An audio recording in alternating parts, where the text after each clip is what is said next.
Muy bien, 7 de la mañana con 9 minutos, amigos, gracias por estar con nosotros. Recalcamos nuevamente, les invitamos a observarnos a través de nuestra cuenta de YouTube, Unción TV. Allí nos pueden observar pues en vivo. Estamos en línea, sin retrasos en su transmisión.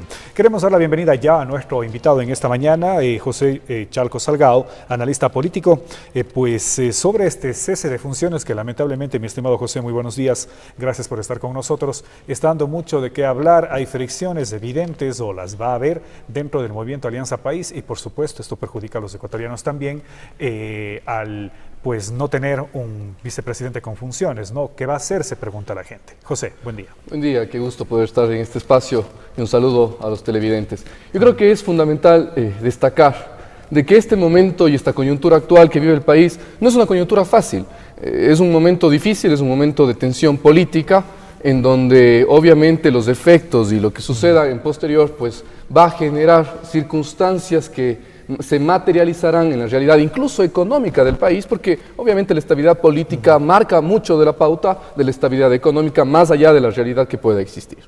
Ahora, estas decisiones del presidente, muchas de las personas también de los ecuatorianos, de acuerdo al vicepresidente, se deben a lo que le ha dicho la oposición. Es decir, él pues me dice, ¿no?, que por ejemplo los Bucaram, porque por allí va la polémica, le dicen a Lenín Moreno, a ver, tú tienes que hacer esto, esto, esto. ¿Usted cree que es así o no? Yo creo que sería muy delicado sostener de que el presidente de la República... Dicho por el vicepresidente, ¿no? Exacto, pero sería muy delicado sostener que el presidente de la República tenga que asesorarse en grupos de la oposición para poder actuar dentro de lo que él considera son sus atribuciones. No podemos olvidar dos panoramas, mi estimado Wilmer, que hay que tenerlo muy presente.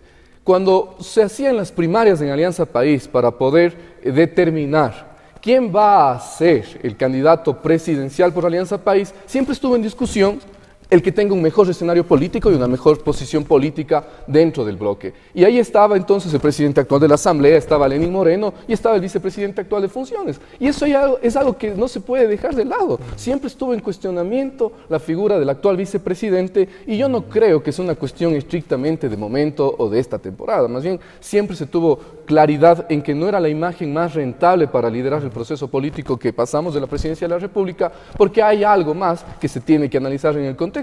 Y Lenín Moreno fue electo bajo un proceso de primarias internas dentro del bloque de país, en lo posterior por la propia población ecuatoriana, y eso sería desacreditar a la población mayoritaria, diferencia mínima, pero mayoritaria, que votó a favor del proyecto político de Alianza País. Y eso no puede suceder, porque sería decir los ecuatorianos también votaron por alguien que no tiene la capacidad suficiente de tomar decisiones, y yo creo que ese no es el contexto.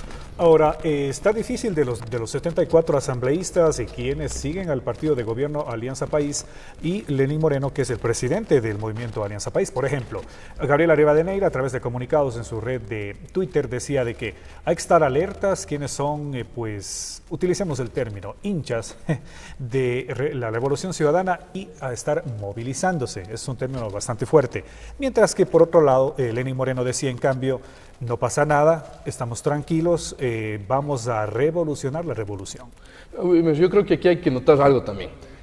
El momento que el expresidente Rafael Correa, que estuvo 10 años en funciones, sale de esta función, sale del país además, obviamente pierde un liderazgo notorio Alianza País, y eso hay que notar. Y eso es preocupante también, porque en 10 años eso estaría demostrando de que el partido político de Alianza País no ha logrado consolidarse como tal. No es un partido que goza de una legitimidad propia, que goza de una existencia institucionalizada si no existe un liderazgo alrededor.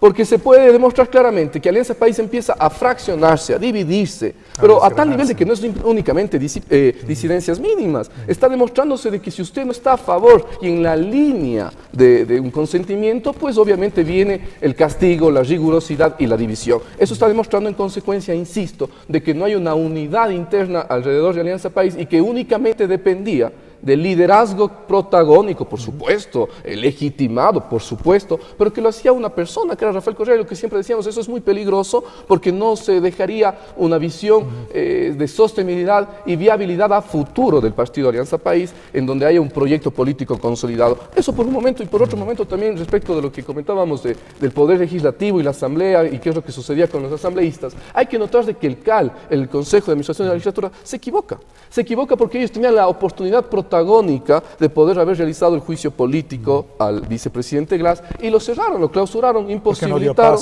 no dieron paso a través de, vea, y hay que ser muy categóricos en esto, no dan paso a través de una configuración contraria a la Constitución, porque la Constitución no determina de qué es el CAL quien tiene que determinar las pruebas, pues eso se hace en el juicio político, se ve si la prueba es suficiente, si la prueba es viable o no es viable, pero el CAL, asumiendo competencias y extralimitándose, fue quien valoró esta prueba y bloquearon la opción del juicio político, y ahora entiendo que los propios asambleístas hubieran preferido ese juicio político de alguna manera hasta para liberarse de responsabilidad. Y ya que tocamos la Asamblea Nacional, yo creo que no está tan libre en este momento ya por las declaraciones que dio en horas de la noche José Serrano, que es el presidente del Legislativo.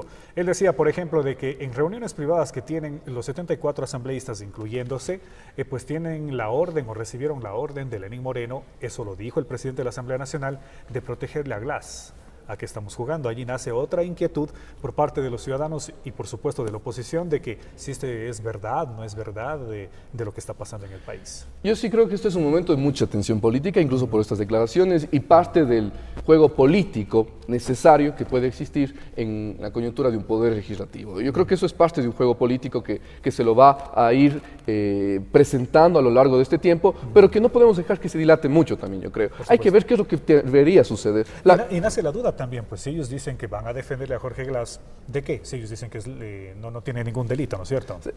Lo cual sería terrible porque entiendo que incluso, asimismo en horas de la noche, hay ya una última declaración de la propina de 14 millones en favor del actual vicepresidente Glass por parte de Odebrecht. Yo creo que eso es algo que debe preocupar. En la región, en Latinoamérica, tenemos presidentes, expresidentes que están con órdenes de detención y otros incluso ya detenidos, y aquí quizás estamos dilatando mucho ese panorama y sería pues obviamente perjudicial para la República y para la responsabilidad que debe existir en todo Estado. Pero yo decía, hay que pensar también en futuro y con eso quizás es un análisis interesante. ¿Qué es lo que podría suceder? ¿Qué es lo que podría darse?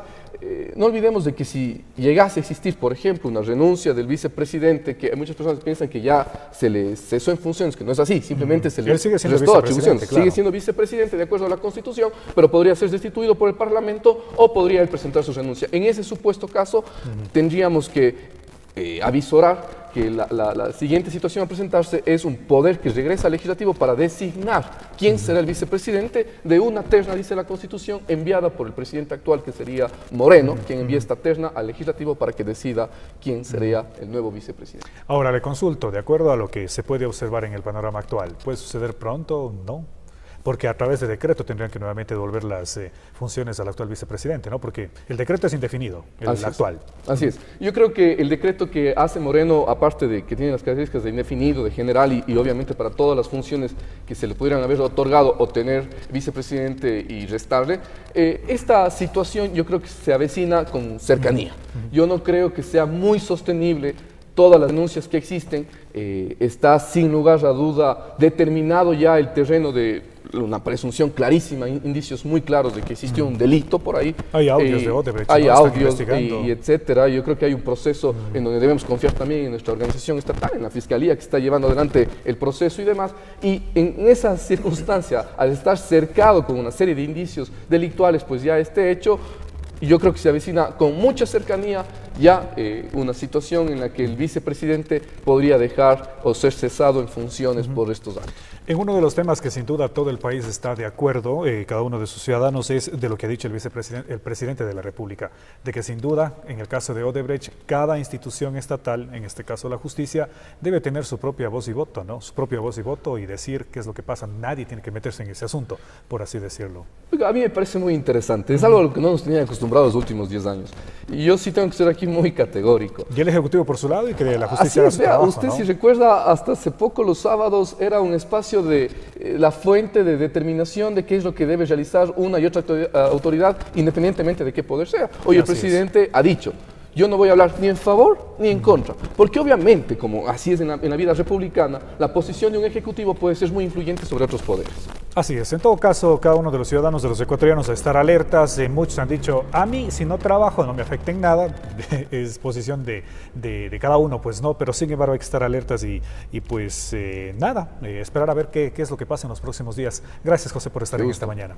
Bien, con nosotros José Chalco Salgado, analista político, en esta mañana pues dándonos un enfoque político y analítico sobre todo de este cese de funciones en el tema del encargo, lo que tiene que hacer el vicepresidente de la República, porque Jorge Glass clarito lo dijo en sus declaraciones, él sigue siendo presidente constitucional vicepresidente de la República del Ecuador por voto popular. Y está bien, así lo es. Nos despedimos, amigos. Aquí termina ya la parte informativa. Muchas gracias por estar con nosotros. Nos vemos el día lunes a las 6:30 con más detalles. Muy buenos días.